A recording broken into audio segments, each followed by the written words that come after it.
Hi guys, this is Kay with Crafty Kays. I'm back with another book haul. I have my book of the month for October.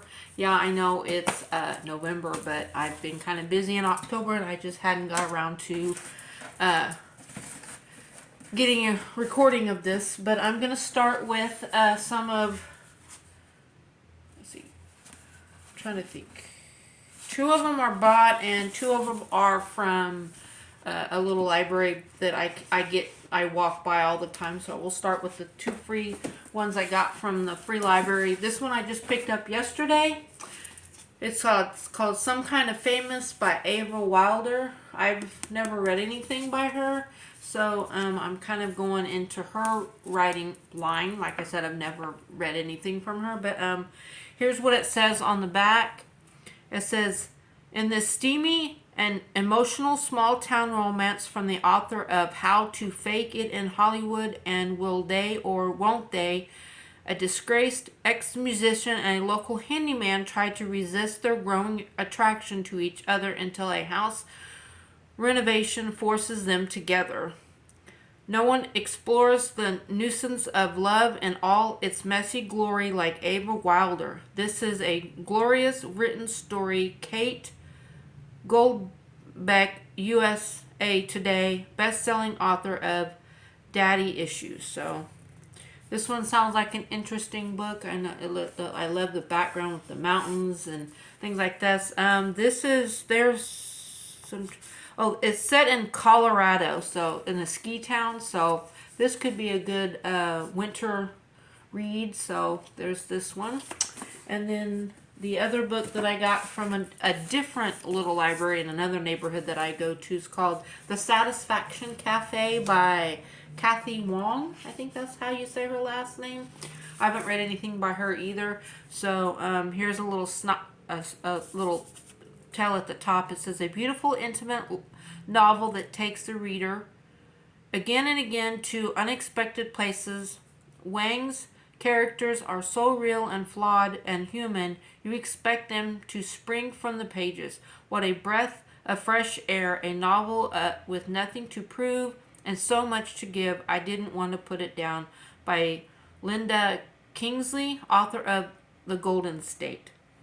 So yeah, this one says, Joan Lang's life is a series of surprising development. She never thought she would leave Taiwan for California, nor did she expect her first marriage to implode, especially as quickly and sporadically as it did. She definitely did not expect to fall in love with an older, wealthy American and become his fourth wife and mother to his youngest children. Through all this, she wrestles with one persistent question: Will she ever truly feel satisfied?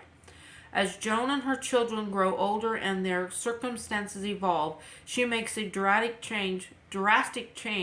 She opens the Satisfaction Cafe, a place where people can visit for a bit of conversation and to be heard and understood.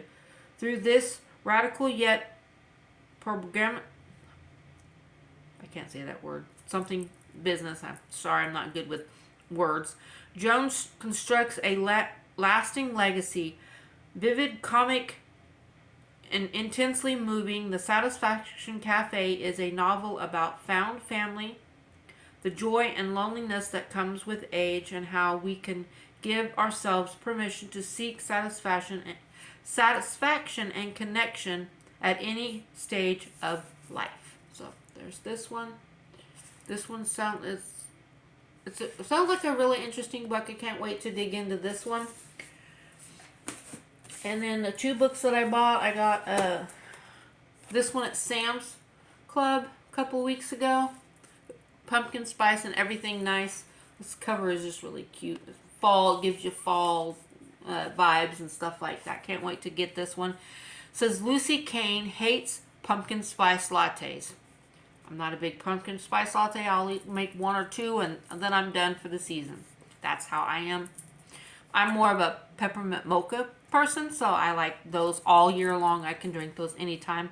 So on the back of this is, which is a problem because A, Lucy lives in the quaint New England town of Blair Glen, where everyone loves all things autumn, and B, she's a barista at her mom's coffee shop, Cup o' Joe, as the first fall leaves descend upon Blair Glen. Lucy and her mom gear up for a busy season. But then Java Junction, a multinational coffee chain, opens a store literally across the street, home of the world-famous pumpkin spice latte. To make matters worse, it turns out that Jack Harper, the new kid in school and Lucy's secret crush, is the son of the owners. Talk about mixing business with pleasure. If Cup o' Joe's wants to survive the competition from Java Junction, Lucy will have to set aside her feelings for the popular drink and Jack to make this the coziest pumpkin spiciest season ever. So there's the front.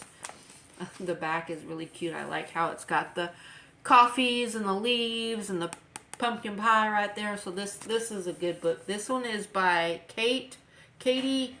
I have no clue how you say her last name. So there's that. So that's that book. And then this book I got from Hobby Lobby. It's a Christian book. This one is by Karen Kingsborough, Someone Like You. So there's that. And this one talks, it's going to be, now I guess it's a major motion picture. That's will be interesting to find someone, find this and watch this movie.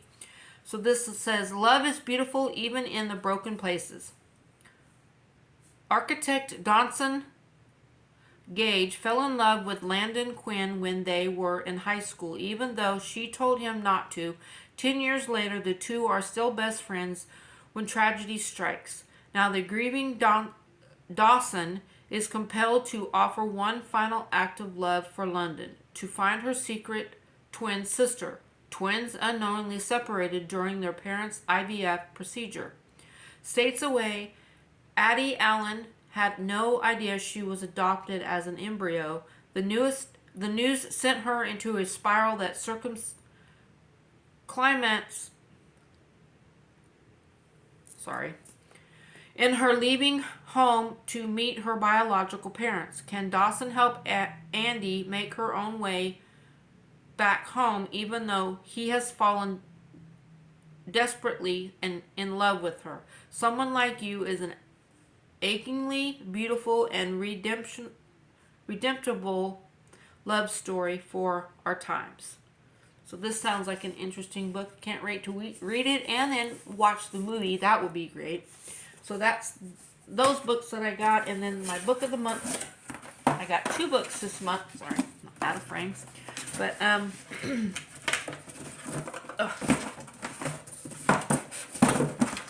the first book is Never Over by Claire Gilmore. So that's this the kind of, I like the cover of this. It's really nice. It's more, it's gonna be, it's about music, so I can't wait to read that. Oh, get that away. It says Paige Lancaster is one constant contract away from earning a living doing her favorite thing in the world, writing songs. But when a music industry professional suggests she might be holding back with her lyrics, Paige doubts if her music is ready to be heard.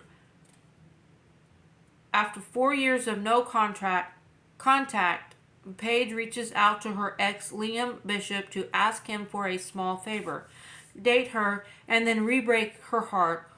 Also, she can remember what those big song worthy emotions felt like. Across 2 months of Liam's summer excuse me. Liam's summer work travel. They are forced to share hotel beds, rehash the past, and date in the present, all while navigating the building attraction between them they both swore was the one line of their agreement they would never cross.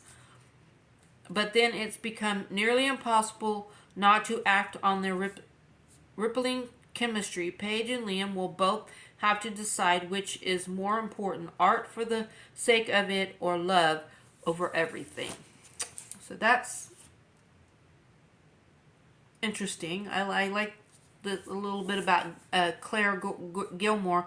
Lives in Charlotte, North Carolina with her husband and a rambunctious dog. She spends her moonlight hours cooking excessively elevated meals and planning more vacations than she'll ever be able to take. So that's this book. And then the last book is a Helen Brand book. I've got quite a few of her books. I can't wait to read this one. This one's called and this is with her and her daughter wrote this together. So this is the Academy. I can't wait to dive into this one. I know a lot of people have got this book and have read it or going to read this book. I can't wait to. So Secrets, Rumors, and Dangerous Lacerations at an elite New England boarding school. They come with the territory. Best-selling author Ellen Helberg teams up with her daughter Shelby Cunningham to deliver a fresh and buzzy look behind ivory-covered walls. So I can't wait for this one. It's move-in day at Triffin Academy and Adam, the happy chaos of friends reuniting, selfies uploading, and cars unloading. Shocking news arrives. America Today just ranked Tiffin the number 2 boarding school in the country. It's a 17 shot jump was there a type. Sorry, I gotta turn on this light. I can't really see very well. Sorry about that. I forgot to turn this on before I started. There we go. Ah, ooh, that's bright. Let's turn that down some. There we go. That should be better. Sorry about that. Oh, where was I? Oh, the dorms are dingy. The sports teams always comes in last. And let's just say Tiffin students are known for being more social than brainy. On the other hand, the campus is exquisite. Class sizes are small. And the dining hall is run by a New York chef. And they do have fun, lots of parties and school dances, and a piano man plays in the student lounge every week. But before Tiffin students and faculty can pat themselves on the back, the wheels begin to turn and then they fall off the bus. Thanks to a new app called Zip Zap, scandalous blind items start appearing on phones across Tiffin's campus and nobody is safe. From Dave, let's say Band, I don't know how to say his last name. Queen Bee, Dave, I guess that's how you say her name, I don't know. An international influencer to Simon Bergen, the young new history teacher, to Christy Charlie Kurt Hicks, a transferred student from who seems determined not to fit in, to Corilla Spawner, an admission director with a somewhat idealistic, metaphorical, everyone has something to hide. As the year unfolds, bonds are forged and broken, secrets are shared and exposed, and lives in Triffin students and staff are changed forever. So, here's show you the picture of the mother and daughter. That's great that the mother and daughter wrote a book together. I can't wait to get into this one. So, and there's that. See, that's the campus right there. So that's cool. I can't wait to read this one. And that's all I have for right now. I'm in the middle of reading a book. I didn't bring it down here with me. I forgot to grab it. But it's called A Coffee Shop in Another Universe. I think that's the name of it. I will, when I do another video, I will show that to you guys. So I hope you guys have a wonderful day. It's Sunday. It's like 60 degrees outside. I am going to go watch some football. and do some more housework and things like that. Please, I hope you guys like and share this video. Give me a thumbs up saying that you liked it. If you have any recommendations for me to read books, I'm all for it. I like romance. I like Christian books. I'm also trying to. I don't like the gory Stephen King kind of books. I'm so not into those kind of books. So like mysteries and solving crimes and things like that. Those are kind of books that I like to read. I have a lot of books back here. A lot of these are romance books. Some of them are this one is by pioneer woman Marie Drummond. She wrote this book a couple of years ago. I got this one, so there's this book. It's all about her life and her kids and all things like that. So I'm a big Pioneer Woman fan. I love all of her stuff. I have a ton of other books back here too. So like, different authors and stuff like that. So I hope you guys have a wonderful day, and I will see you in my next video. Thank you for watching. I'll see you later. Bye.